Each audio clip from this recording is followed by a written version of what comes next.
Good morning students. हमने आपको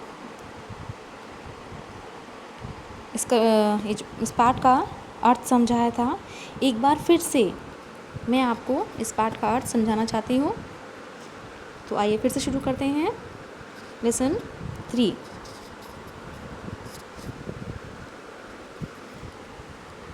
इन पंक्तियों में सबसे पहले आपको ये समझना है कि कौन किससे क्या कह रहा है।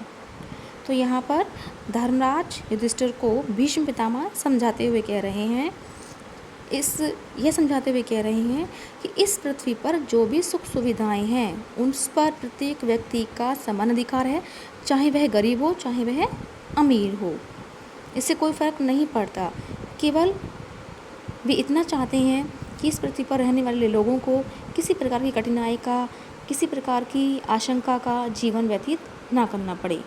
सभी को सारी सुख सुविधाएं, सभी प्रकृति के तत्व मिलने चाहिए। तो वे कहते हैं कि हे युधिष्ठिर, ये जो पृथ्वी है ये किसी की खरीदी हुई दासी नहीं है। इस धरती पर जिन लोगों ने जन्म लिया है, इस धरती पर जो लोग रहते हैं, उसका इन सभी वस्तुओं पर समान रूप से अधिकार है। इसलिए सभी को इन सभी प्रकृति के तत्वों को समान रूप से मिलने चाहिए। सभी को मुक्त रूप से प्रकाश और खुली हवा मिलनी चाहिए।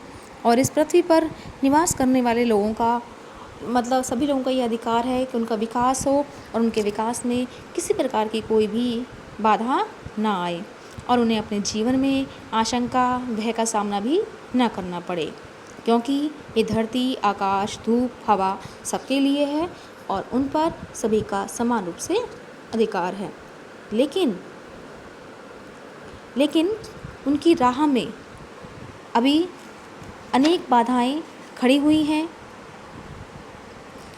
उनके मार्ग में अनेक समस्याएं हैं, कठिनाई हैं, जिसके कारण उनका विकास नहीं हो पा रहा है। इसलिए मनुष्य को न्याय के अनुसार उनके अधिकारों को स्वीकार करना चाहिए। और जब तक भी अधिकार मनुष्य को नहीं मिल जाएंगे, जब तक इस पृथ्वी पर शांति की स्थापना नहीं हो सकती। और यदि समाज में शांति की स्थापना करनी है तो प्रत्येक मनुष्य को उसके अधिकार उन्हें मिल जाने चाहिए।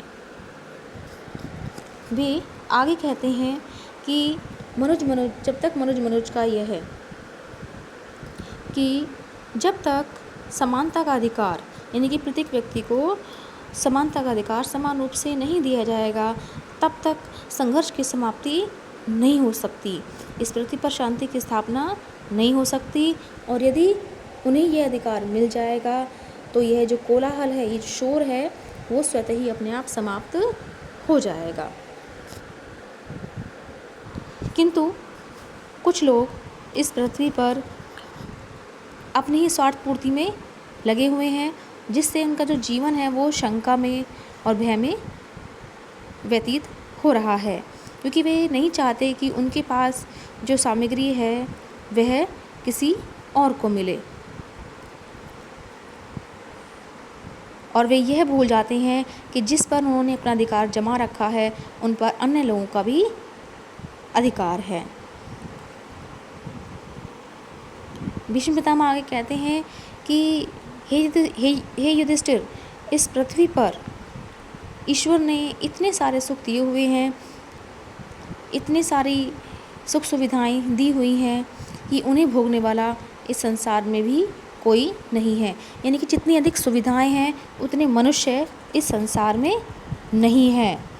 यदि कुछ लोग केवल अपने लिए ही संचय की जो इकट्ठा करने की जो प्रवृत्ति है उसका त्याग कर देंगे, तो सभी लोगों के पास खाद्य सामग्री और अन्य पदार्थ जो हैं वो बचे रह जाएंगे और वे अपना जीवन अच्छे से व्यतीत कर सकेंगे। यानी कि सभी व्यक्ति संतुष्ट हो सकेंगे और जीवन में सुख प्राप्त कर सकेंगे।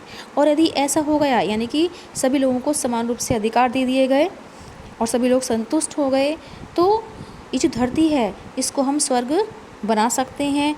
यानी कि जो सुख स्वर्ग में उपलब्ध होते हैं वो सारे सुख इस पृथ्वी पर अपने आप ही उपलब्ध हो जाएंगे। इसलिए प्रत्येक मनुष्य को चाहिए कि वह किसी के भी अधिकारों का हनन ना करे, समाज में सुख शांति की स्थापना करे। और समाज में शांति की स्थापना बनाए रखने के लिए सबसे ज़रूरी बात है कि प्रत्येक व्यक्ति के पास उसके अधिकारों का होना आवश्यक है। यानी कि मनुष्य के पास उसके न्यायोचित अधिकार होने चाहिए, और न्याय उनको नहीं दिए जाएंगे तभी यह संघर्ष की जो स्थिति है यह उत्पन्न होती है। तो संघर्ष की जो स्थिति है उसको समाप्त करने के लिए प्रत्येक व्यक्ति को उसके समान अधिकार दे दिए जाएं, ताकि वह अपना जीवन सुख से व्यतीत कर सके, उसे मुक्त रूप में प्रकाश मिले, उसे मुक्त रूप में हवा मिले, और उसके जीवन में किसी प्रकार की कोई बाधा, आशंका, चिंता न रह जाए, और उसका प्रत्येक वस्तु पर अधिकार हो जाए।